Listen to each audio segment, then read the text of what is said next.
Thank you, Mr. Chair. And because of the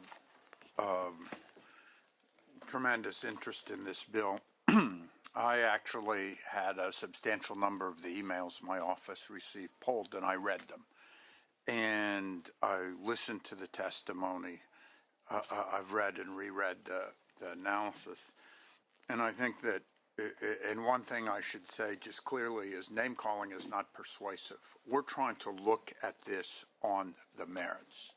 And the question is what this bill does.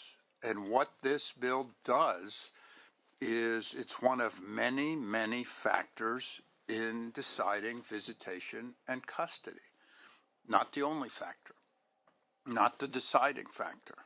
It allows judicial discretion. And will the courts be required to side with a parent that affirms their child's gender identity? No. Will the bill require a parent to provide their child with gender-affirming care to win a custody dispute? No. Will parents who do not affirm their child's gender identity be found liable for child abuse and have their child removed from their home? No. These are clear things here, and it was said that this was a prerequisite for custody. It is not. The one interesting thing is one of the emails said young people need support and counseling above all. I totally agree. And that is generally part of the process in all these proceedings or in dealing with the whole issue of gender-affirming care. And the age of consent was already described. And so I think this has been talked about as being something that this particular bill is not.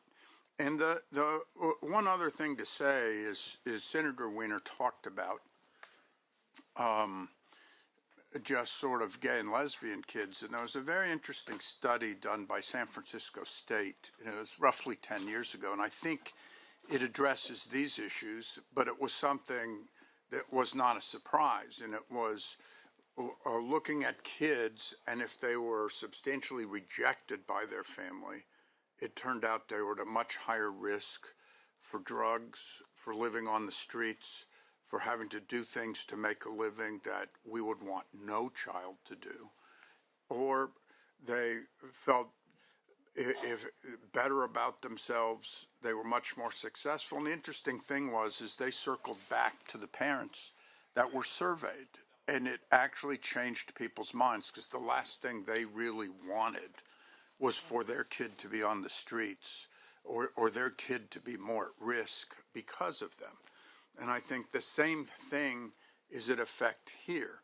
And yet, this bill doesn't reach that far into it. It just says it's one of many, many things that be considered. It doesn't require. This is about solely visitation and custody discussions that are in court. This isn't a health care bill. This isn't a law enforcement bill. This doesn't set up fines. And so I think that's the reason that we have to consider this on its merits, and I will be supporting the bill.